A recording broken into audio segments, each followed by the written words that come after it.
So what would you say is your wellness philosophy? Talk about that. Okay, so my wellness philosophy. We are definitely more than just body, and not just even body and mind. Mm-hmm. I believe that wellness is everything we experience in our lives. And this includes money and relationships. Mm-hmm.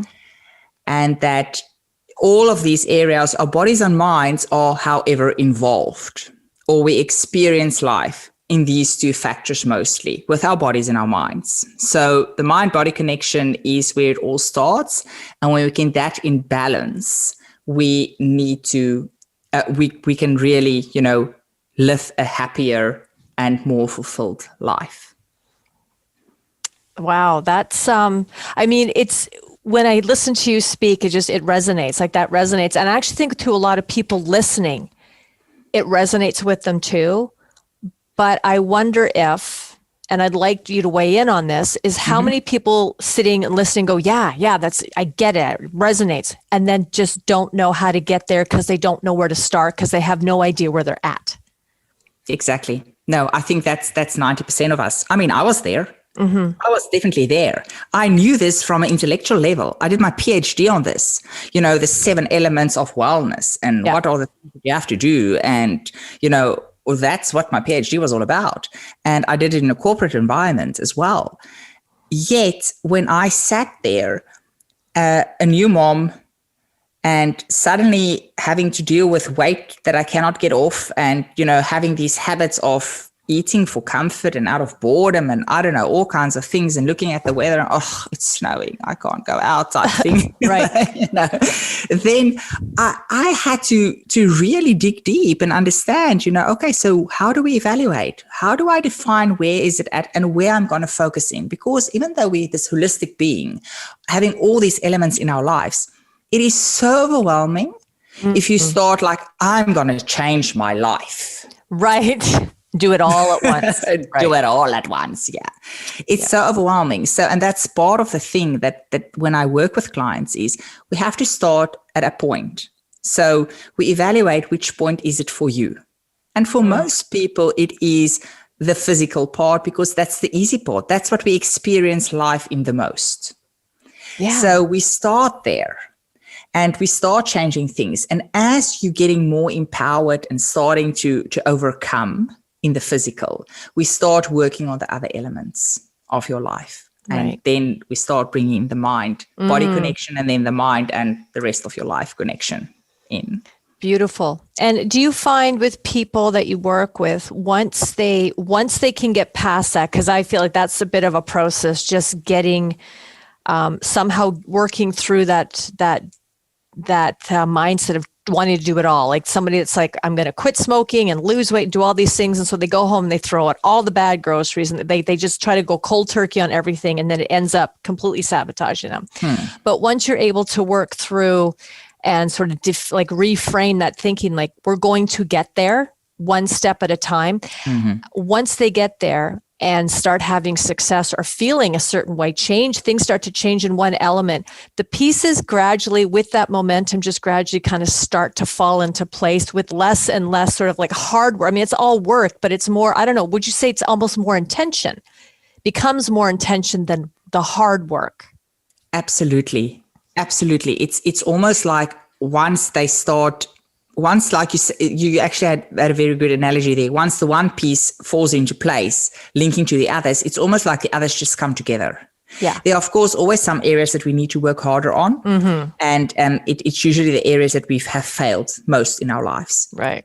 That we have to work harder on. And that's not always the ones that we start with. That might be ones later, because celebrating a success, starting to understand, I can actually do this. I did that. I am amazing enough to have done that, to have overcome that.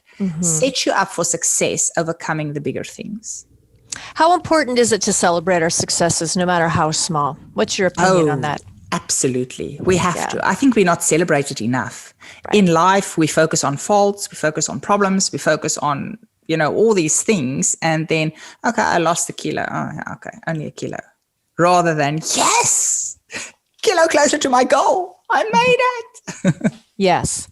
Yeah. And I'm sure you've probably seen, as those of us that work in the health and wellness industry, that like that 1 kilo, it has to be celebrated, because the minute you do, that's part of that rewiring in the brain, to help, it just that mindset and that shifting and the new behaviors and the new patterns, that all of a sudden losing the next kilo, it's not that it's easy, but it becomes easier because of that 2-degree shift in how we think and see things. But the minute we don't celebrate it and tell ourselves, well, what a big deal, now we loop back into that whole negative dialogue. And would you say that negative internal dialogue is it's really a form of self-sabotage, whether it's conscious or unconscious? Because I think from person to person can be, I think some of us are self-saboteurs, but it, ultimately is self-sabotage. And I think a person's internal dialogue, the way they speak to themselves and about themselves, is one of the biggest roadblocks they hit that affects all elements.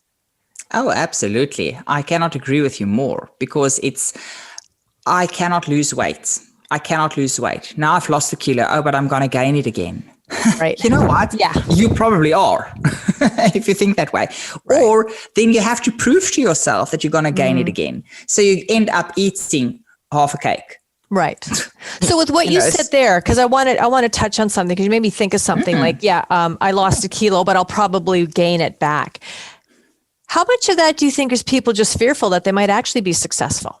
Because all of a sudden, when we start to have success and we feel like, we're feeling better, whether we want to admit it or not, we're looking better, now we can do more, all of a sudden, well, expectations will go up, expectations of ourselves, expectations other people have on us. So if we go, well, I lost a kilo, but I'll probably gain it back, is a way of almost staying safe, because heaven forbid we actually have success. How much of that is fear-based?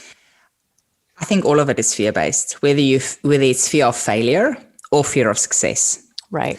Because we have people that fear, I'm not going to tell people, because one of the processes we go through is get a buddy, get somebody that's your accountability buddy. Yeah. And often that is why people make use of my services or services of other health coaches and wellness coaches, is because they don't want to say to loved ones that I'm on this journey, because they're fearing that they will fail, because they've tried so many times before. Right. That's part of it. And the success one, that's a very interesting phenomenon. And I have actually seen it in clients where they're doing so well and their lives are starting to change in terms of they're feeling more confident, they're getting more attention. And suddenly it's like, I don't know what to do with this. I'm not ready for this. And they almost fearful that I will become vain, or I will become, something other than who I am, just because I'm suddenly looking different on the outside. And that is why I believe it is so important that whenever you embark on a health journey, that you do the mind work as well, and that you see it as a journey. That is why most people, when they lose weight fast, they gain it all back.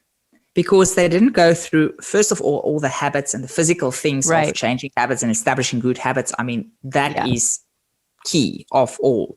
But it's also about how they change externally makes them feel internally temporarily sometimes good, but then the fear sets in of what does it mean? I want to, again, going back to because I love your IG page. So there was a few things on here that I wanted to talk about. And one of the posts you made is signs that you're making progress. And I want you to talk about it because they're so nice. Like, these are not huge, big, like you made the Olympic team, or you lost 30 pounds in a month. And I think that this is something that a lot of people probably experience on and off, maybe, or some more regularly. But again, we go back to celebrating, or just the awareness that you're making progress. These are things that are getting better. So talk about these signs that you're making progress. Well, I think you said it. It comes back to celebrating the small successes. When we're on this journey, we often see, I'm not where I'm at.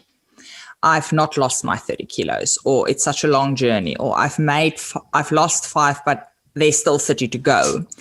And it has to do with the way we think, true. But by living a healthy and fulfilled life is all about balance and living in the moment, appreciating each moment and enjoying each moment. Right. Otherwise, it becomes, a drag. If you're always trying to lose weight and you're always on a diet and you're always deprived, and you always cannot participate because you feel sluggish or tired or whatever it is that you are dealing with. And all relevant things, you are taking so much away from life. You're just really taking much away from your experience of life. Mm-hmm. So by appreciating each moment and acknowledging, that whatever it is that you are working on, you are actually making a great progress. Exactly. You are actually doing something. You're sleeping better. Maybe it wasn't your goal, but you're actually sleeping better, which means you end up being more productive, right? Right. You have a better mood.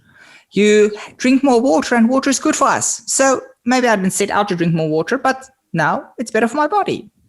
So if you are just consistently doing this and you're making progress and you keep on doing it, in the end, you will end up where you're wanting to be. So instead of focusing on that big end goal, focusing on the little achievements along the way and other things that's starting happening that's good. And that's why I'm getting excited now. That is why wellness is such a passion for me, because once you start implementing the physical habits in your life, you start realizing other things change. It has to do with your mood, your emotion, your thoughts, all of that start changing.